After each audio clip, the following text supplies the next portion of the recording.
after you got arrested, did you continue to go back to that, or you like left that all the way alone and went to a different path? Now, I'm a data-driven person. I've always been smart, you know, when I was a kid. So I saw when I got arrested, I knew that it was not the pathway I wanted for myself. What's good? And welcome to the COSIGN Life. If you're watching this video, that means you co-sign us and we co-sign you. So here are a couple of ways to support us at COSIGN Magazine. Number one, view the description below, click the link, and purchase an issue of COSIGN Magazine. Just like this one right here, physical. You can purchase this. Number two, you can also support us by purchasing COSIGN merch. Hit the link below and it'll take you to all our past merch items, and we'd love to have your support and see you wear COSIGN Magazine.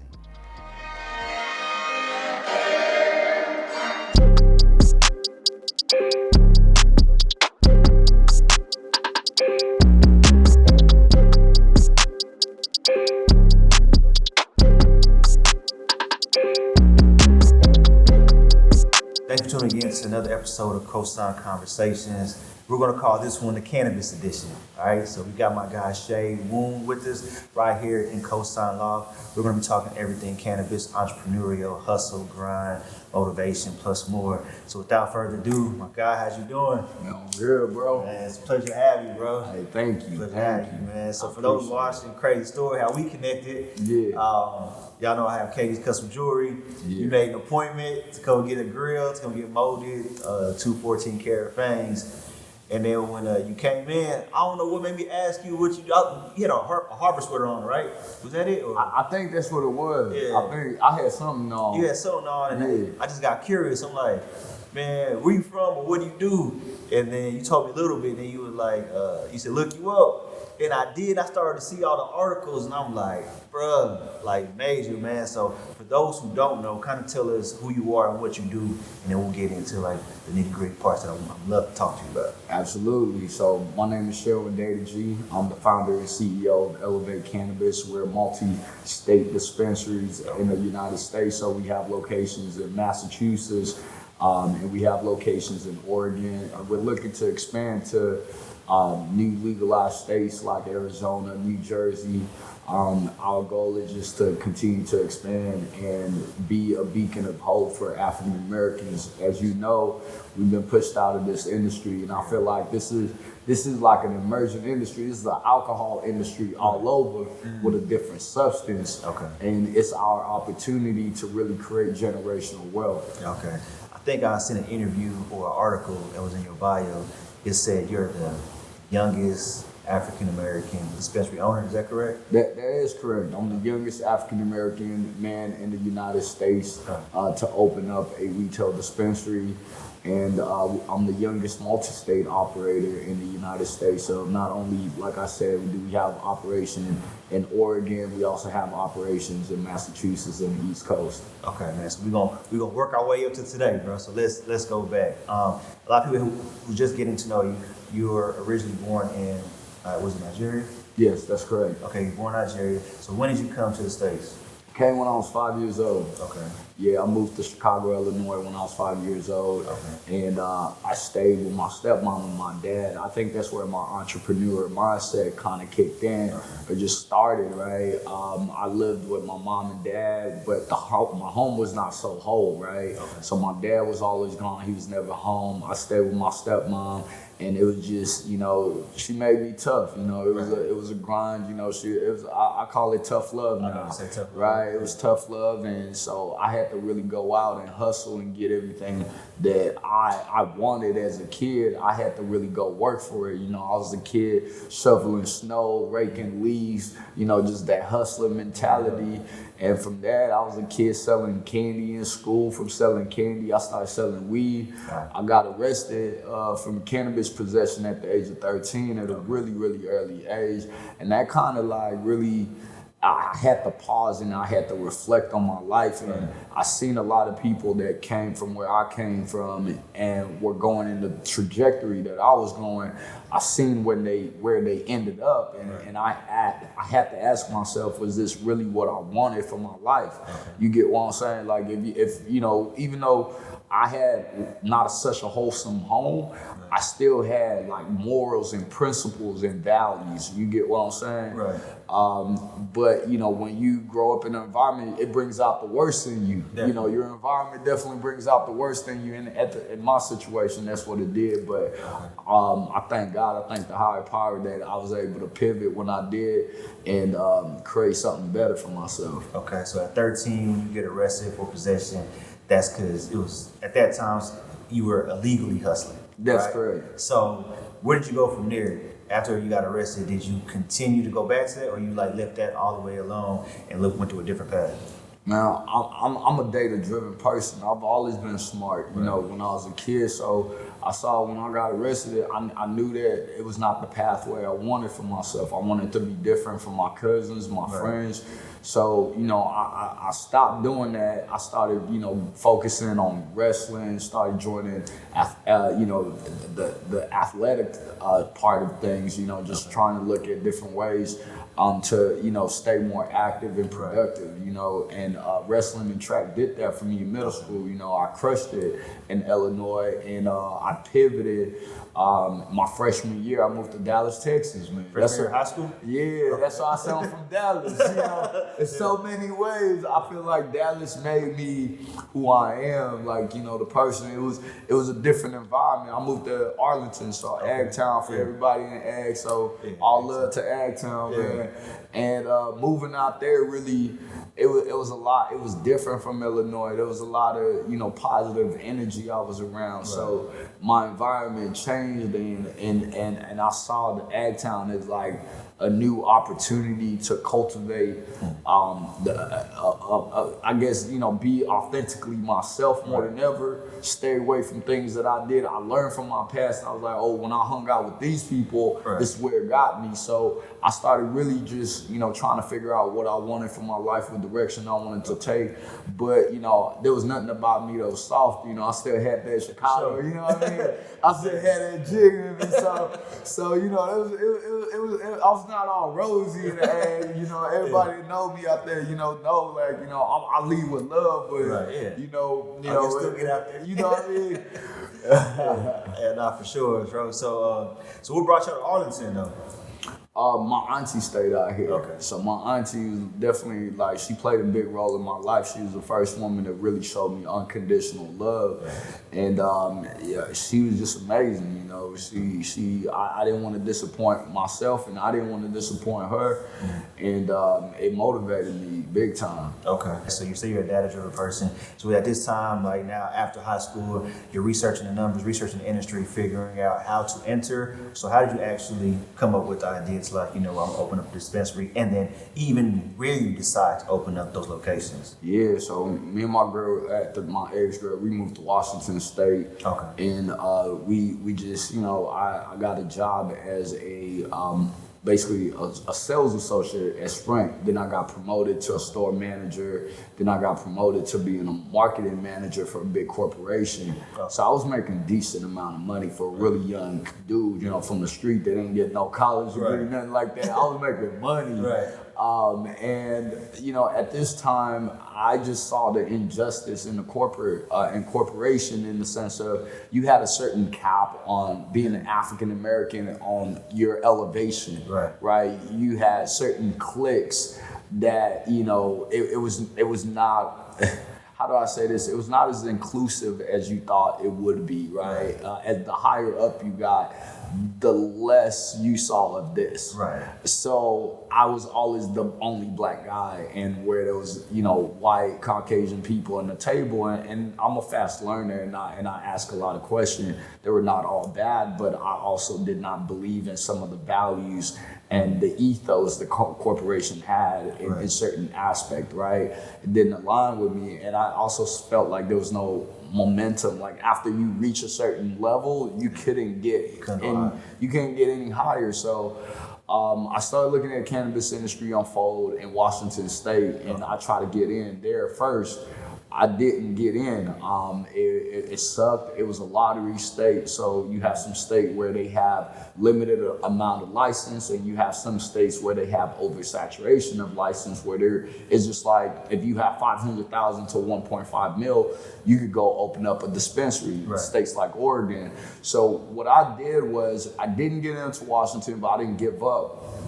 I knew I didn't have the capital I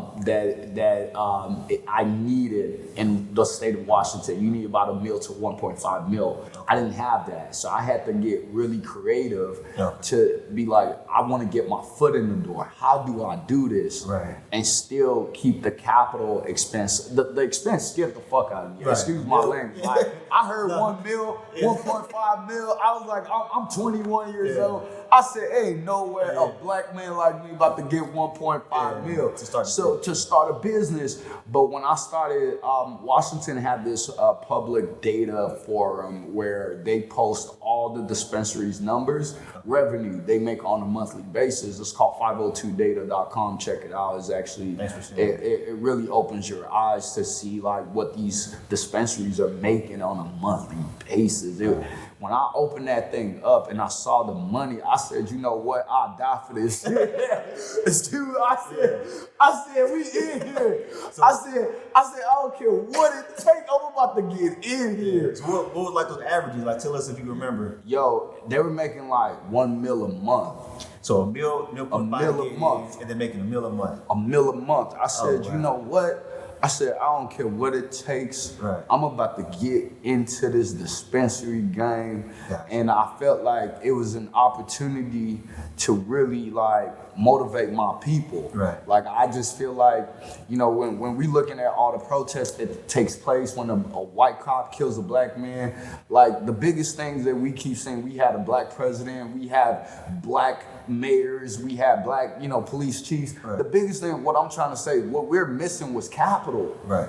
What we missing is money. Right. At the end of the day, it's not that we're not smart or we just don't have access to capital like they do. Right. So when we have ideas, in order to like fast track our idea, we need capital to fuel it. No matter how you look at it, we missing money. Right. So I felt like what we were missing was money, and I wanted to be a beacon of hope to show other African Americans, because there was nobody really in the game, that it was possible, especially people that came from where I came from. Like, you know, you ask anybody in the ad town that know me, they'd be like, yeah, bro, that dude used to, you know what I mean? He was a different person. Right. I'm a totally different person. Right. You know, I changed. You know, I grew up, I've seen life, I failed a lot, you know? Right. And I got to the point, I started looking at the state laws in Oregon. So I started studying this. So the first thing you need to do is understand the law. So once I understood the laws and the step-by-step it took to actually get a dispensary open, I started looking at the tangibles on what can I execute on right now. Right. So the first thing you need is to find a property that is 1,000 square footage away from a K212 and is 1,000 square footage from another dispensary. Right? Mandatory to have real estate. Like mandatory to have real estate. Okay. So when you look at that, it's either you lease or buy it. But the messed up part is because cannabis is still federally illegal, you can't go and lease out a property that is federally backed by the bank. So that's like almost all the properties. Gotcha. You get what I'm saying? So it slims your options down. Then you have the square footage buffer. So real estate is the number one key to really get into this cannabis game. Okay. And so I tell people I became the COE. I became the chief of everything. Mm-hmm. I legitly was my attorney. I was my CPA, bookkeeper, bud tender, janitor, whatever you needed, I did it because I was so passionate about getting my dream off the ground. I did not care who believed in me, didn't believe in me. People said I was crazy. It was like, bro, you need about $1 million. You sure you could do that? Right. Can you do that? You sure? I was like, bro, I'm gonna make this happen. Right. And when I had my corporate job, I was already saving money. I ain't have $1 million, but what I had was I had a lot of grit. I had a lot of hustle. And I put in sweat equity. So I was like, yeah, I am my meal. You get what I'm saying? Yeah. I'm like, I'm a hustler, dog. I was like, I'm about to hustle here. So I got there, I was like, all right, cool. I built out my whole shop. I found a location. I got rejected for 2 years. One time I had a property in Salem.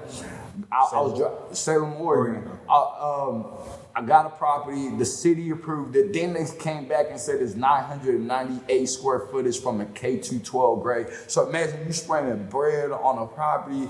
Then they said, oh, sorry, we made a mistake. It's too close to a K-12 grade, so you can't use this property. So now you got to go back to the drawing board. You have to find a new property. And I ended up in Eugene, Oregon. My first location, I tell people it was a trap house. It was the worst location you could find. It was not in the street front. It was hidden, dog. Right. It was a struggle. I used to go out, pass out flyers, try to get people to know I was there, but I was hungry. Right.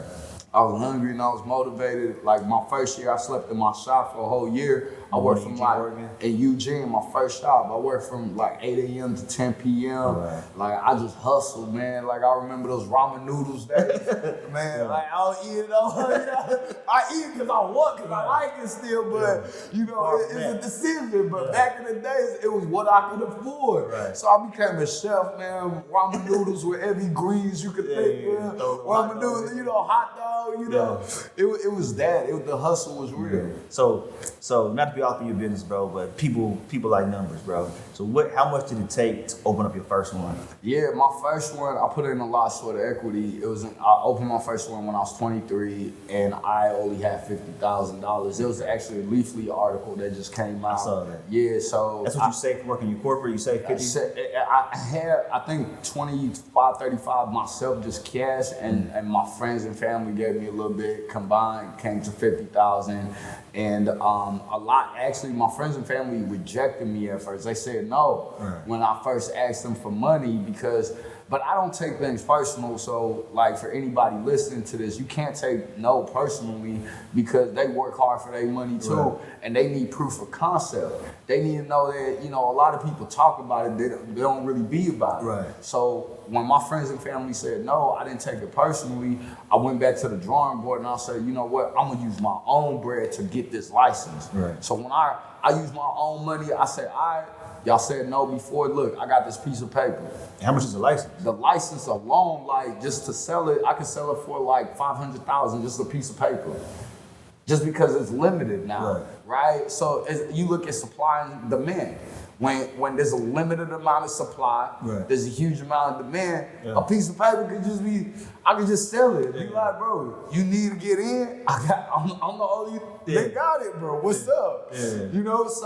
So that but initially to just go through the process is the hard thing. You got to deal with the state. You got to deal with the city, and I would say just overall build out my shop and everything. I only spent $50,000 on my first dispensary, but you can't do that no more because the rules and regulations changed. Prices are going up, but I got in at the perfect time to get in. You get what I'm saying? And it gave me the knowledge, it gave me the experience that I needed to pivot to a state like Massachusetts. As you know, the East Coast is super expensive. Right, for sure. So with that, how long were you in there hustling and grinding until the first one, which is, let's go back, it's called Elevate Cannabis, right? Was the first one called that too? Yeah. So when you got there, how long did it take for that first one to actually turn profit? I was the only one working, so 6 months, at first, it was me grinding, so I already started making money. But the thing about me was I'm a street dude, so I never ran a business. You know what I mean? Like, I remember my business plan was like 1 page, make money. Bro, it was like, I'm telling you, bro, I was like, what's it gonna cost for me to operate? What's it gonna make me break even? How can I be profitable? That was my business plan. And people, like, when I see them trying to have this, it's great. It works like I tell people, you have to have this like pirate mentality where you have like one eye patch and you can only see through one eye because you crazy enough. It's not gonna be perfect. Everybody is trying to be an entrepreneur, wants this perfect views or this perfect business plan. They so focused about the business plan, they never even started the business. Never started. You get what I'm saying? So for me, it was like, I look at hustle, I look at grit. I don't think everything is gonna be perfect when you first start, but just getting started is the biggest thing. Okay, so 6 months you're making profit, and then tell us about your thought process to the second one. You said the East Coast was a turn. So what actually made you go to Massachusetts, and what did it take to get that one up and running? Yeah, I think Massachusetts to me was life changing. Okay. I think that's what really made my name, because you look at Oregon. Oregon is a saturated market in the sense of they don't have a cap on licenses. Like I said earlier, if you have 500,000 to $1 million, you can get into Oregon. Yeah. In 2019, they just did came out with a law that froze all the licenses. So they're not giving out any new licenses. In Oregon? In Oregon. Okay. So that's why you see the evaluation of licenses going up. Why I say one license I could sell for 500,000, because now they're not giving out any, right? Okay. There's a freeze on it. But when you look at the East Coast, Massachusetts is the first state in the East Coast with recreational marijuana. Yeah. So like New York, New Jersey, nobody has it. Connecticut, none of them have it. So you know what happens? Everybody from those illegal states, they come to Massachusetts and get their weed. Okay. You get what I'm saying? So outside of that, Massachusetts had limitation on licenses. So the state didn't have caps, but they gave the cities the options to put caps on how many licenses they're going to give out. Okay. So for example, in the cities that we're in, they're only giving out 2 licenses. So we have stores in three cities in the state of Massachusetts. Okay. One of our most profitable stores on the border of New York. We have one on the border of Vermont, and we have one on the border of New Hampshire. And I became strategic, and I did that because, for example, when you go to Boston, right, lease is already super expensive in the East Coast, but when you're in the cannabis industry and you're trying to lease out a building, a property, people are charging you about like $100,000 a month on average just to lease out a building. To get a license is a 2 to 3 year process. So for example, for me, I had a property in Boston. And there's 2 things you gotta get to get a store in Massachusetts. It's called host community agreement and non-opposition. Okay. This is really important. Basically, the community gotta support you. Wow. Like you gotta lobby the people to say, here's why I'm a good businessman to put my cannabis business here. Because there's still people that don't like cannabis. They see it as the devil's plant. Right. They see it as dangerous for their kids. Right. Whether their kids smoke and they don't know, or now who cares? Right. You know, they've been programmed to say cannabis is bad. Right. So now you gotta change their view. You gotta educate them. We did PowerPoint presentations. You gotta get the mayor to sign off on you. So it's not just like, bro, it was the hardest thing I ever had to do in my life. Wow. How long was that process? To get our store open in Massachusetts, it was 3 years. 3 years. 3 years. And you had to build it for 3 years. Yo, So this whole time, imagine you paying on something for I'm about to 3 say years, that. not making no money. You just spending bread. You just spending bread for 3 years. for 3 years. No money coming in, All expenses. all expenses. Wow. You get what I'm saying? That's why white people are winning. Because they got money They to got the lose. capital, And guess what? In Massachusetts and Boston, for example, they're only giving out 80 licenses. Boston alone has 800,000 in population, giving out 80 licenses in the whole city. So each store needs their own license. Each store needs their own license. You just can't open a cannabis store. It's rigorous, bro. The application process, They do that on just to hire like an application writer, you pay them about 100 to 300,000. So you can have someone to write a good application to the state to put you in because there's requirement and guidelines and regulations. You gotta add the laws. You gotta do this X, Y, and Z. It's like, bro. But my suffering when I was opening up my Oregon store, sleeping in my shop for a year, gave me insight. Right. It gave me the knowledge. So when I was able to read a law, because I already did it. Right. The first one. With the first one, the law became, I knew how to leverage it because not only did I read it, I lived it. Right. Yeah, you knew the language. I knew the language. So when I read laws, it's like, oh, okay, this is what that means. This is what this doesn't mean. Right. Because I've been in operation at the time. It was like going on 2 years, but while my store was still open, I was looking at expanding. Right. Everybody told me, Lord, man, you crazy. Just focus on your store in Oregon. Yeah. But a lot of people that was saying that to me, it was like they had a work till they die mentality. It was just like, bro, I don't want to work and die. Yeah. It's just like, bro, like I don't like money doesn't even stimulate me. It's freedom. Freedom is everything. I tell people like it's freedom. I pay people really well. Right? Because to me it's like having freedom and having the ability to work with people that you like, you can call family, good people, it makes the world, like, it makes all the difference, bro. Everybody, I failed a lot. I'm not gonna lie, when I first became like an owner of a business, and I was young, I was 23, there was things that I did not have in place. Right. I was trying to do everything.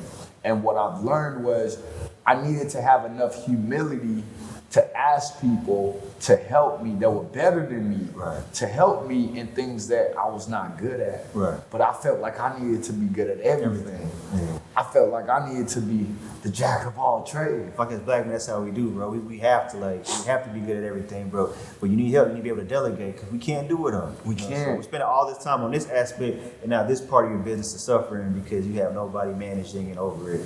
So that's an amazing thought process, bro. Yeah. That's crazy, man. And this, bro, there's so much you just said for people to unpack. Okay, so you finally get the first one up and running. That takes 2-3 years. So you basically paying rent on this building, now making no money. So what I did was, as I said, I knew the laws, and I became strategic. I learned from my Oregon store, right? So what I did was, when I went to Massachusetts, I started a real estate company. When I got rejected in Boston, I said, you know what? I'm gonna go to a rural area. Property acquisition is a lot cheaper. I started going there, started buying the real estate. Okay. I just bought the real estate, created a real estate company, started buying real estate. I started leasing it out to my cannabis company. So my cannabis company is in debt to me, to my real estate company. So for the 3 years, they ain't paid rent. It's rent free, but they gonna pay me. You get what I'm saying? But the store needed to open, but that's what I did. Wow. That's genius. Oh yeah, it's almost like the McDonald's. Absolutely. You know, I didn't even know about the McDonald's until someone told me, it was like, Sean, you gotta watch this movie. That's exactly the founder. Yeah, that's exactly what you're doing. I was like, no way. Yeah, you own the real estate, bro, and then that's crazy. That's crazy, bro.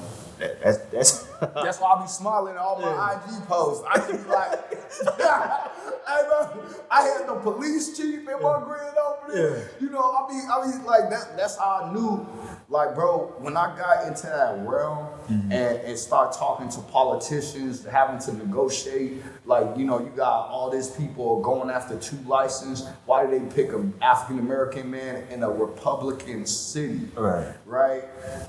Like, there's like 99% Caucasian. I'm the only, like, you know, dot of black, and I'm the only one black person that own a retail dispensary in that little city, bro. Right. And I sat there and I did several presentations, bro. They would call me, like, we need you here in Massachusetts to do this presentation. I'll get on the next flight. I'll go out, do the presentation for the mayor. And the thing was, I had a good attorney. Okay.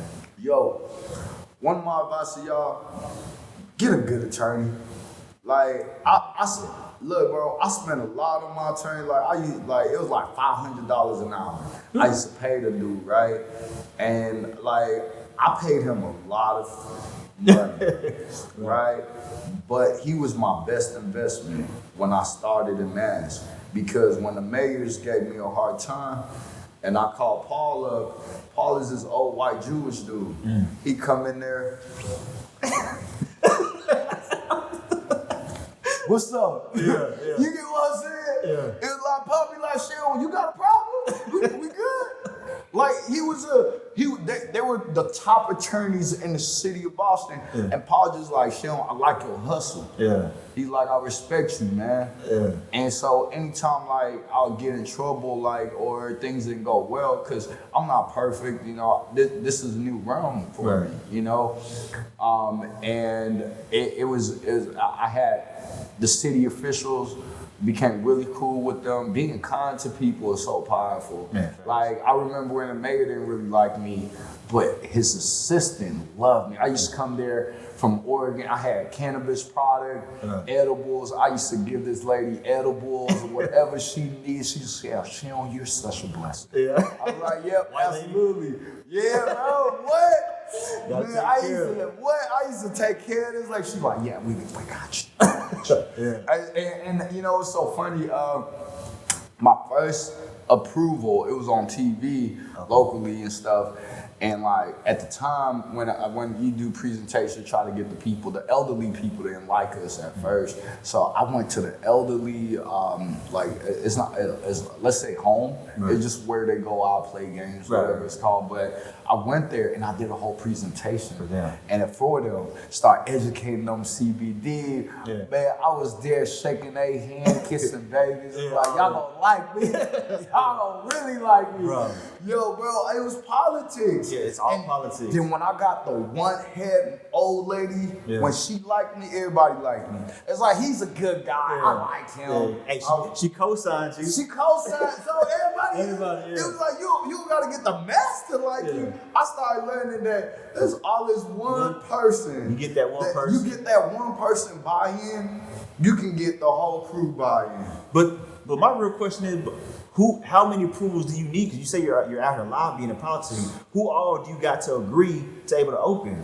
Man, the people have a voice, so the people can't say, even if the city officials say, yeah, they can come and amend it and say, here, this is why. So you gotta make sure that your people, your community supports you, your local businesses support you, right? Because it's a new business, right? Nobody has ever done it. We're the first to do it in that community. In the whole state of Massachusetts, we're the first African-American non-social equity to open in the whole state of 8 million in population. That's crazy. That's crazy. African-American business, there's only 2 African-American owned retail shop in the whole state. Wow. And this is Elevate in Massachusetts, Elevate in Pure Oasis. In the whole state, there's only like less than 80 dispensaries open. Right. So it's a big deal, you know. And not only did we win 1, we won 3. Okay. We won 3. So now we're on the next phase to get the rest of our 2 built out and up and running. So man, I don't want to skip over this because this is super important, bro. You said you bought the real estate and you leased it out to your cannabis company. That's correct. So basically, the real estate you bought, you bought that through a loan, right? So no, what I did was I initially had my own money, right? Okay. And I used that to buy my real estate. But I could not build it out. Okay. I didn't have enough capital to build it out, so I had to go out and raise more money. Okay. And I think a lot of African Americans, because I was like this, I used to be ashamed to go ask people for money. Yes. Like I was ashamed. I was like, man, I should just have this money. Right. But when I started hanging out with Caucasian people and like my white counterparts, they're multimillionaires. And I'm seeing they're still raising money. Still. That's like, Sean, yeah, I'm raising more capital. I know CEOs of multi-billion-dollar companies. Right. And they're still raising money. It's like, yeah, Sean, you know, everybody think, yeah, because we do this, we still gotta raise money. We're publicly traded, but we gotta still raise money so we can continue to grow and make sure like innovations, operations. Exactly. So I was like, bro, I was like, wow. Man. The white people, like everybody be like, white people be taking our, jocking our style, they be taking our, you know, blah, blah, blah. I was like, all right, okay, let's say they do, right? We all know that, they do. Why the fuck don't we take their shit too?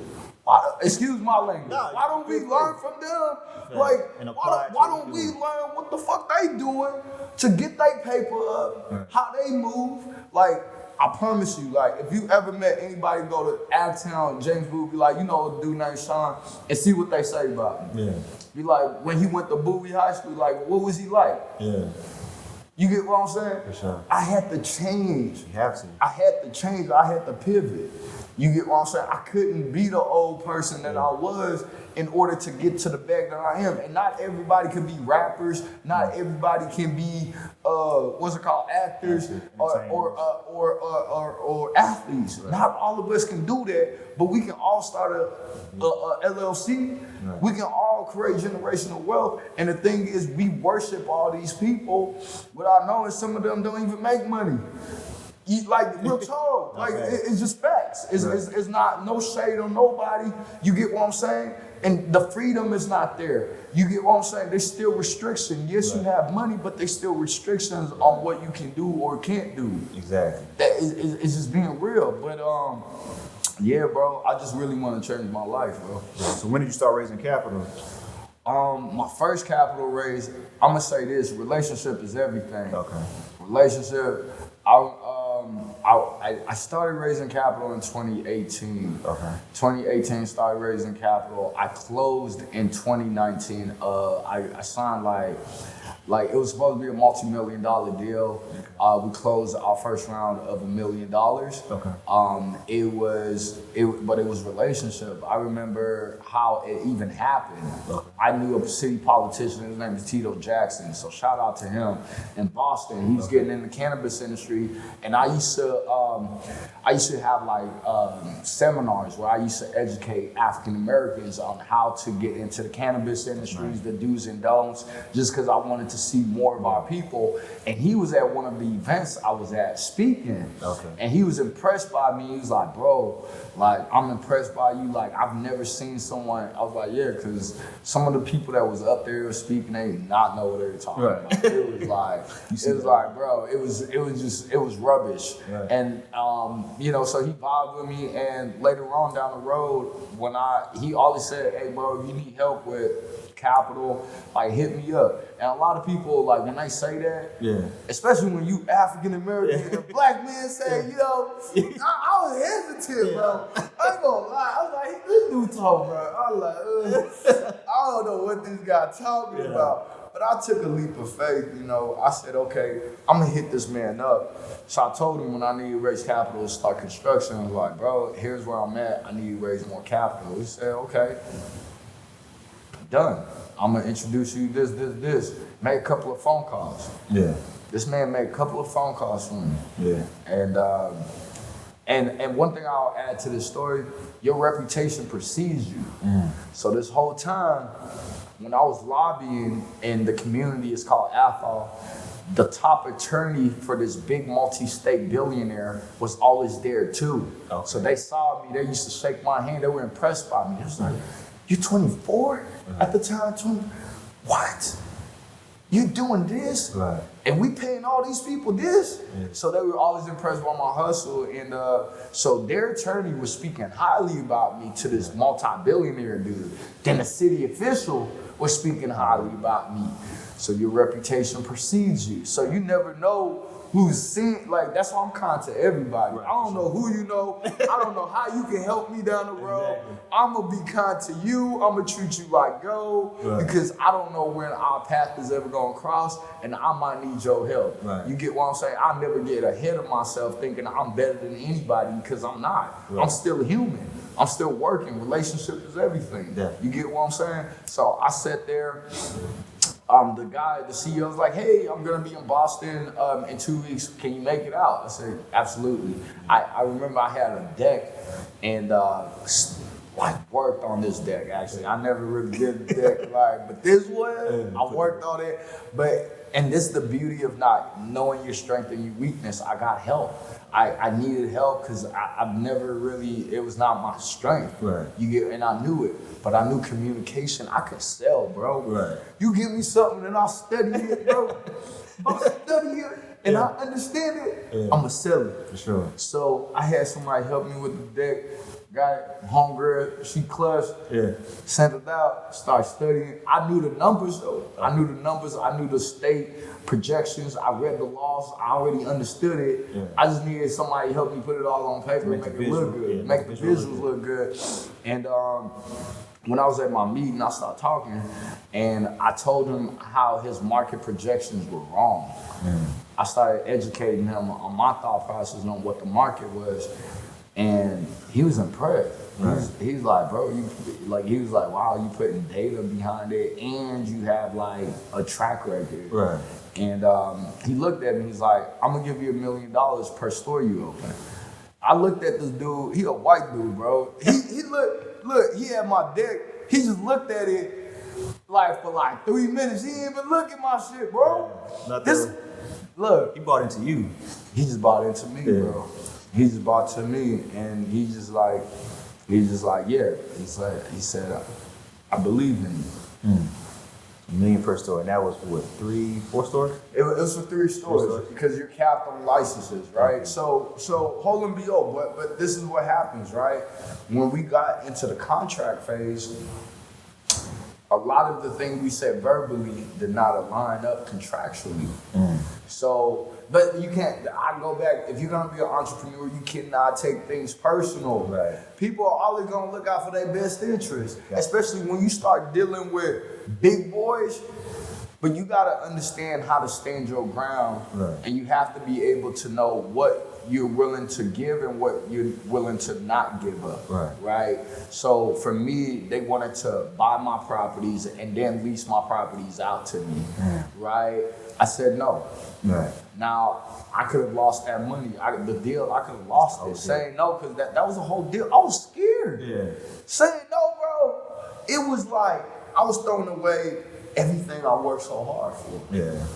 But I knew that I needed to own the real estate. I needed that power. Exactly. You get what I'm saying? Because once you own the land, it's commercial street fronts. You get what I'm saying? Yeah. I was like, nah, bro. Can't do that. I can't do that. Yeah. Right? And, I kept going and trying to find win-win situation really helped me out. Okay. And just like showing them numbers. Like, I'm a data-driven person, so showing them the bigger pictures, like, hey, you can still win, even if you offer them a solution. Like, okay, look, I can't offer you the property, but here's how much you can make if we do this. Exactly. Okay. So I did a deal where I sold 60% of my shelf space to them to get $1 million, 60% over 3 years. So I would have to buy their product at a fair market evaluation. For 3 years, I get $1 million at an 8% interest rate. So to turn it up, an average store makes about $500,000 to $1 million a month in Massachusetts, right? So in my head, it was like, yeah, for sure, I'll do that all day. Like, when you say 60% of your shelf space, kind of break that down for us. Yeah, so it's like basically 60% shelf space. I understood the state had a cap on corporations and how many licenses they can obtain. Okay. So a corporation can only have 3 licenses. Any license after that, a corporation can only have 9.9% equity stake. Okay. Understanding the rules and regulation and how strict the state is with ownership, a big corporation, especially a publicly traded company, their biggest goal is to be profitable for their shareholders. Right. So by understanding that, they need places to put their products, right? So I'm selling you the value and saying, look, you have a guaranteed place to sell your product, to put your product. What were they selling or are selling? They sell everything. Okay. They flour, concentrates, edibles, whatever you think. So they were already in the cannabis industry. They were already in the cannabis, crushing it. They're multi-state operators. They're already crushing it in different states. And makes sense now. Okay. Yeah. So let me ask you this, because we're in Texas, so people want to know, how come you haven't went to Oklahoma, or is that in the plan, or what do you think about Oklahoma? So Oklahoma has no cap on licenses, so at any point, anybody can open up a store in Oklahoma. Okay. So for me, I'm focused on more profitable markets. So Oklahoma is definitely like a market where we could expand to help us with our brand, but it's not gonna make us money like East Coast because Oklahoma is oversaturated. In the East Coast, what one of my stores would do, 5 dispensaries in Oklahoma would have to do that. You get what I'm saying? So it wouldn't, financially to put resources into Oklahoma. I want to be in Oklahoma because my friends and family are out here, and I want to provide a job for people that I love and I care about. So that's something that we're going to do. But right now, I have 2 stores in Massachusetts. One of my most profitable stores not even open yet, is on the border of New York. So that's what I'm focused on right now. Makes sense. Okay. So right now you're just on like the dispensary retail side, right? Exactly. How can somebody enter the grow side?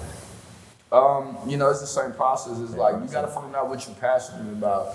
A lot of people try to do everything, be a retailer, grower, but you're not putting all your energy. Like imagine how great we are and how creative we are, and we have 5 different things we're putting our strength and our energy behind. Imagine you take all that away and you focus on one thing. Bro, you know how scary that is? You know what I did? I eat, sleep cannabis. Like every day I used to wake up, I read about 6 different articles on the cannabis industry. I read the laws in different states. I would go out, I would drive, and I would look for property that are properly zoned to open up a cannabis business. Right. It's like and a lot of people come to me and be like, hey, look, Seun, get into this side of the business, get into this side of the business, and one of my philosophy is like, focus on what you're great at. Right. Before you start pivoting, make as much money. It's like you have to have, this is how I look at it. Money is money, right? You have to have a cash cow.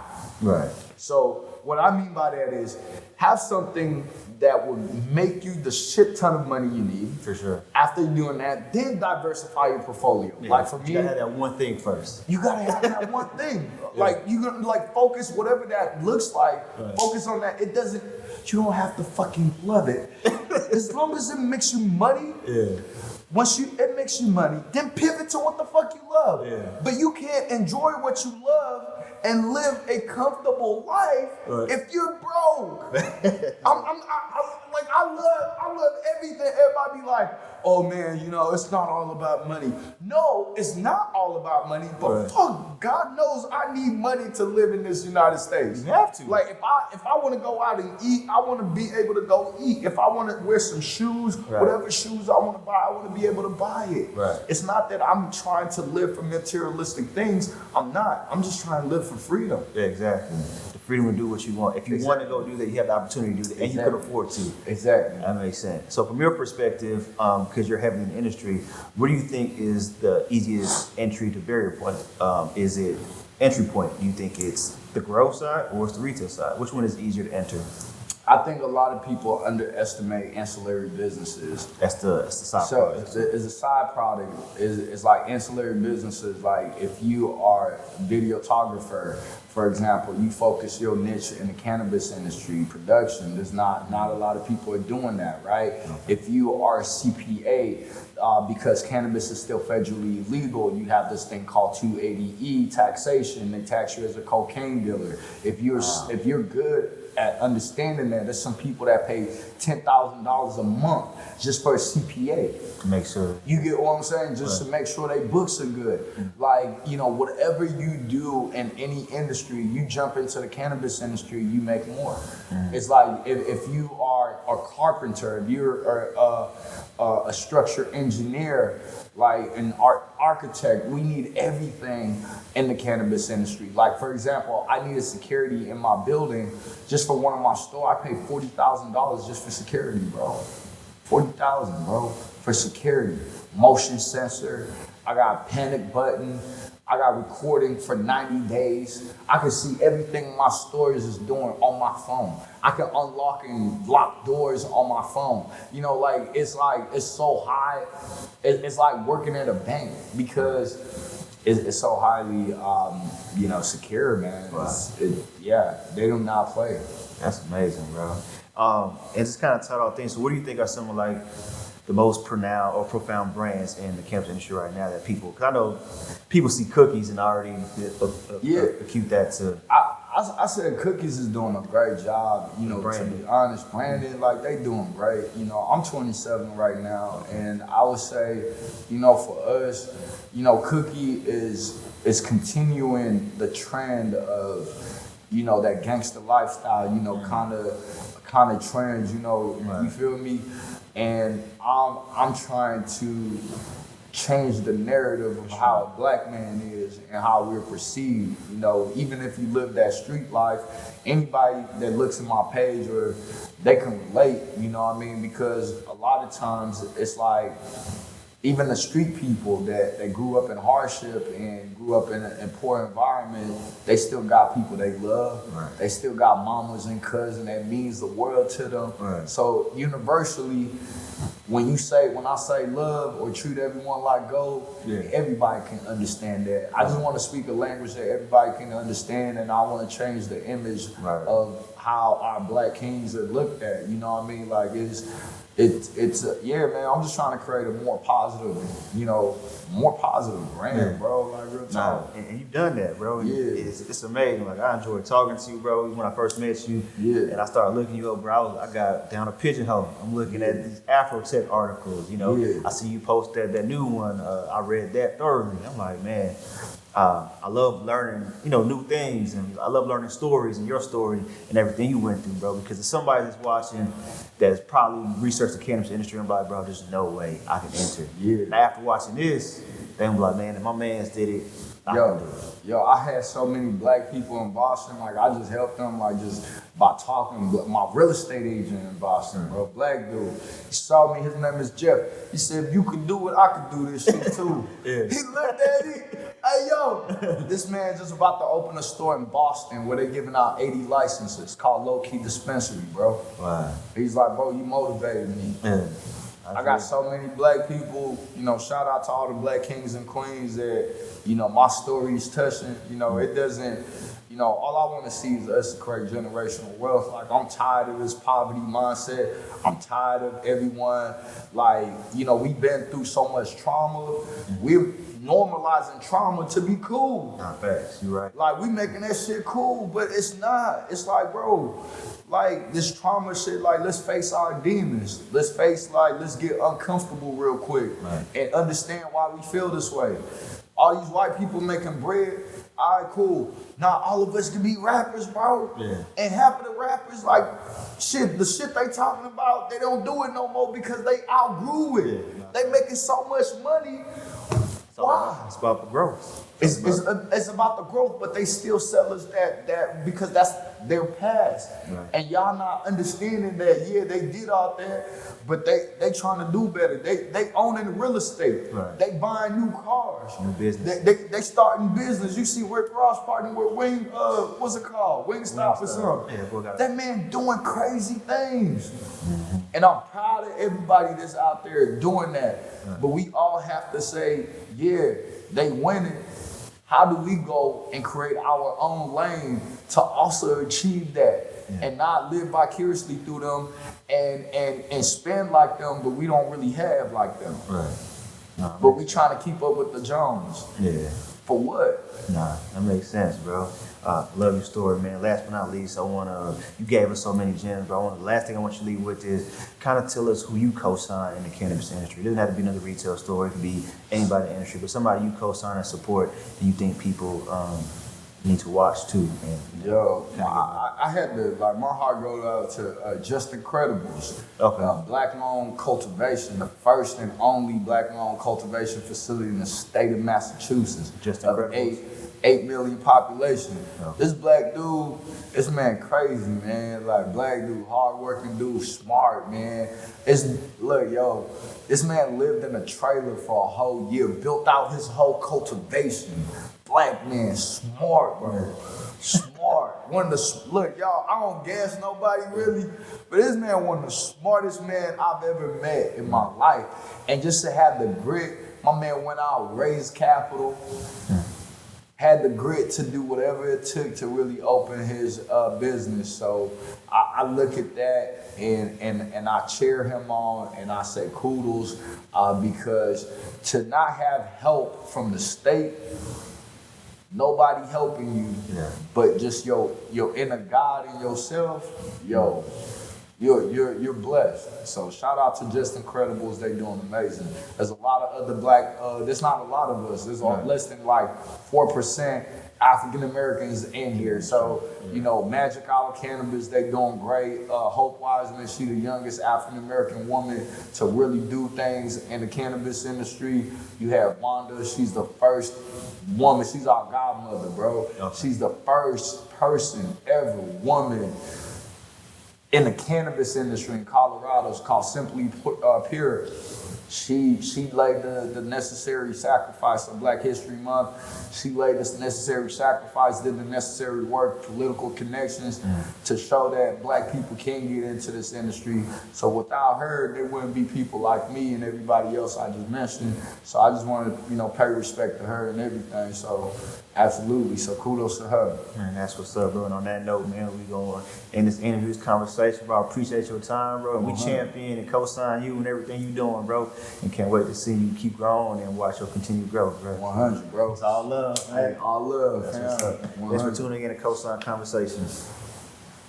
Hey guys, what's good? Thanks for supporting Co-Sign Magazine by watching this video. If you really enjoyed this content, please subscribe, like, comment, and share.